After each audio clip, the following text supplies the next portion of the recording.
皆さんこんにちは、五戸美希です。今日のテーマ、印象のいい挨拶です。はい、人前で話すときに欠かせないワード、挨拶ですね。こんにちは、あるいはおはようございます。あとはこんばんは、ありがとうございます。これ何回も言いますね。あとはよろしくお願いします。欠かせないですね。こういった挨拶でいい印象を持ってもらいたいと思って調べると、あとは本を読んだりすると、よく出てくるのがマナー通りの挨拶ですね。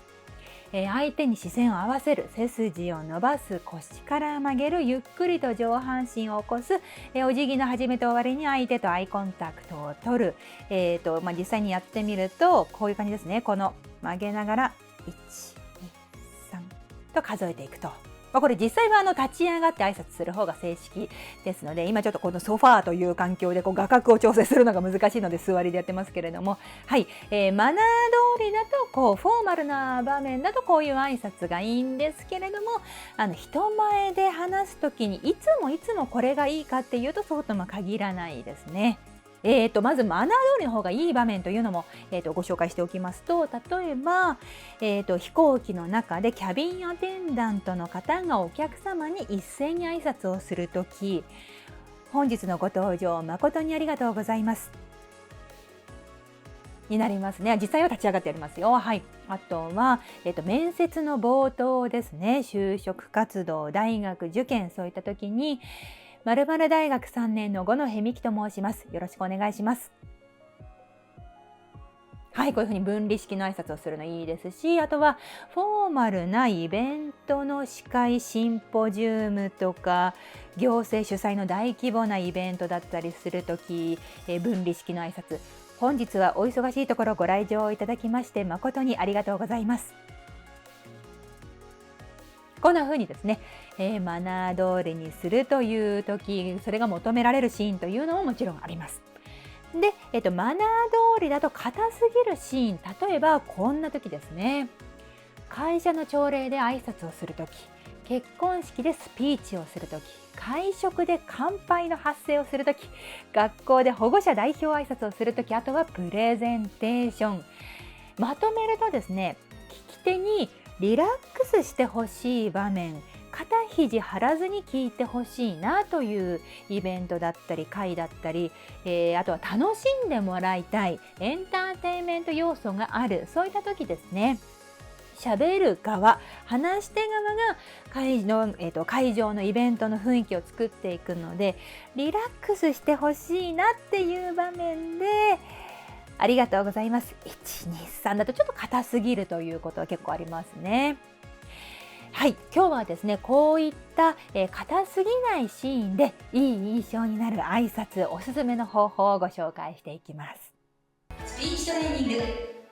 それでは印象のいい挨拶になるおすすめの方法その1です。出だしでペコリ。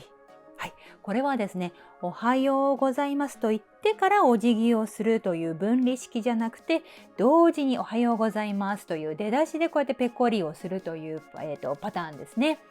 おはようございます。こんにちは。あとはありがとうございます。それからよろしくお願いします。こんな感じで言い始めと同時にペコリっていう風にすると自然に、リラックスした感じでお届けできますのでおすすめですね。では続いておすすめの方法その2です。冒頭高く語尾低く。これはアクセントとイントネーションの話になりまして、日本語のアクセントとはというのは別の動画で解説しております。イントネーションの話はまだしていないんですけれども、どこかでしたいと思っております。イントネーションとはという話は今日はちょっと省きますね。で、挨拶の中でもありがとうございますを取り上げたいと思います。ありがとうございますのアクセントは分解するとこうですね。ありがとうございます。ございますですね。はい。で、このありがとうございますなんですけれども、語尾のすは無声化です。無声音ですね。東京語共通語の場合はですね、関西弁の場合はありがとうございますになりますので有声音ですけれども、東京語共通語の場合はすです。これも無声音とはっていう話をすると長くなりますので、これはまた追ってご紹介したいと思います。とりあえず、語尾はありがとうございますじゃなくてありがとうございますですね。スってするときと一緒。スです。はい。なのでありがとうございますになるということでございます。はい。で、このイントネーションは語尾のマスが高くなると幼く聞こえますね。ありがとうございます。他の挨拶でもよろしくお願いします。語尾が上がるとおはようございますってなるとちょっと幼く聞こえてしまいますので、冒頭高く語尾低くありがとうございます。おはようございます。よろしくお願いします。こんな感じで、語尾じゃなくて冒頭の方が高くなると、魅力的印象的な挨拶になりますね。ということで、この出だしでペコリと冒頭高くを踏まえまして、ポンポンと具体例をご紹介していきます。会社の朝礼のパターンです。皆さんおはようございます。今日の朝礼担当は五戸美希です。よろしくお願いします。こんな感じですね。続きまして結婚式のスピーチです。新郎の〇〇さん、新婦の〇〇さん、本当におめでとうございます。こんな感じですね。続いて乾杯の発声です。今日はお集まりいただきまして本当にありがとうございます。こんな感じですね。続きまして保護者代表挨拶です。保護者を代表しましてご挨拶させていただきます。よろしくお願いします。こんな感じですね。スピーチトレーニング。最後に補足です。フォーマルなシーンでもこの分離式の挨拶と同時にお辞儀をするというのを組み合わせるとよりいい感じになるっていうパターンも結構あります。例えばエンタメ要素のある司会、トークショーだとか映画の舞台挨拶だとかいう時は、本日は何々にお越しいただきまして本当にありがとうございます。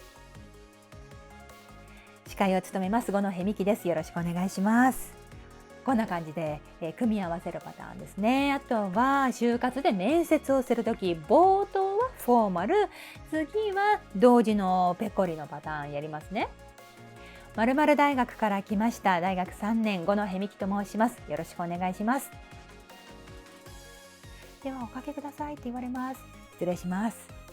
こんな感じですね。はい、フォーマルなシーンでも全部を最敬礼にするとちょっとしつこい場合もあります。はい、ちょっと時間がかかりすぎるという場合もありますので、臨機応変にということになりますね。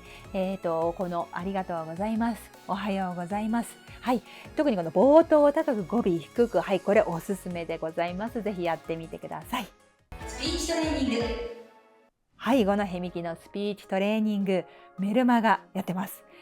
毎週ですね、メルマガ限定のラジオをお届けしていますので、スピーチトレーニングのラジオですね。はい、ぜひお聞きください。オンライン教材もあります。それからマンツーマンレッスンもあります。グループレッスンはオンラインサロンでやっています。ぜひプラン一覧をご覧ください。動画の内容を文章にまとめておりますコラム版というのもありますので、よかったら私のホームページ覗いてください。今日も最後までご覧いただきましてありがとうございました。